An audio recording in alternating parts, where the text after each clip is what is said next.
I've made like 700 videos about weed. I'm an extremely trustworthy and qualified source when it comes to this stuff. So trust me when I say I can tell you exactly what smoking truly be like. So back in the day before my ex-wife left me, when I was a spry young boy, I used to believe all sorts of deceitful lies the world would feed me about weed. The first lie was that it comes in the forms of plants and gummies, and that's it. Once you get into deeper and higher level za smoking, you find out that there's actually 1 gazillion different methods to smoke weed. You got the classic plant and gummies, of course, but then there's also the globular oil weed that you use for dabs. There's spray weed that you squirt under your tongue. Hash is like this resin shit. They have vaporizers for plants as well as oil. There is just so many methods, and to be honest, I don't even know all of them. On top of smoking methods, there's also different strands and hybrids that the people will lead you to believe produce different kinds of highs that vary in effects and quality. And now, this is probably controversial, but I'm gonna be honest, and in my professional opinion, I don't know about all that. When it comes to sativa, indica, bongs, joints, the whole 9, I never really feel a difference. For me, being high is always the same shit, different toilet, if you know what I mean. There's only really 2 variables I've noticed affect my high. The first being the intensity. It probably goes without saying, but if you take a little pen hit compared to a big bong rip, you're gonna feel the stronger one way more than the weaker one. And the second and more important factor is the environmental factors. Where you are really determines how the high feels. This one time after school, I went over to a friend's house and did a little epic smoky time. And by the time dinner came around, I was still high. So I had to sit at the dinner table with this dude's family and act like I was sober, overthinking every little decision I made. And when you're staring at a pile of mashed potatoes, trying to figure out if eating it with a fork as opposed to a spoon makes you come off like more of a human being,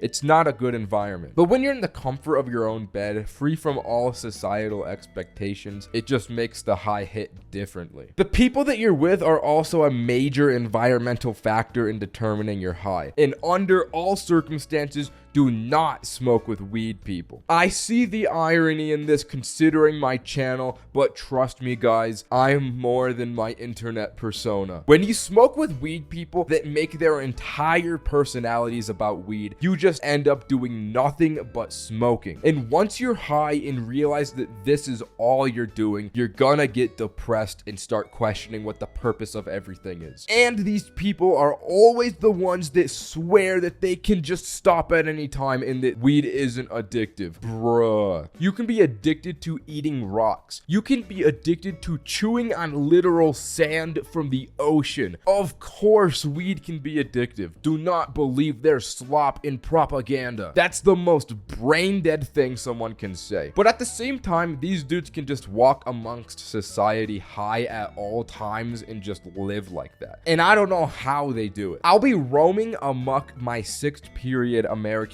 literature curriculum, and dudes will be hitting the pen whilst deciphering the societal implications and commentaries of classic literature. Maybe there's some high-level powers of weed I haven't unlocked yet, but all I can do is eat yummy food and laugh at funny videos while my head is empty when I'm high. So let's say you've got your smoking method decided. You're in a comfortable environment and you're not with weed people. Once you smoke and the effects start settling in, you're gonna be feeling all good and cozy. Your brain will probably be a little bit empty and your thoughts will be a little more caveman-like. When you get high for the first time, you're gonna mentally become a lot like a big boss baby, and everything is gonna be really funny to you. And after a minute, the munchies will come in and you will eat like a goddamn monster. And no matter how much of the food that you're eating is slop, it's gonna taste like gourmet 5-star cuisine. It's gonna be so good. You'll experience heightened sensory perceptions. After what you think is an hour passes, you're gonna look at your phone and realize that it's actually only been 5 minutes because your perception of time is fucked up. But also, your concentration and motor skills are gonna be even more fucked up. You won't be able to move around very easily. Sometimes if you smoke enough, you'll get this lag effect. Moving your body will feel way slower than your brain actually thinks it is. Just don't smoke too much or you'll inevitably get scared and anxious despite your environment and probably think that you're gonna die. Trust me,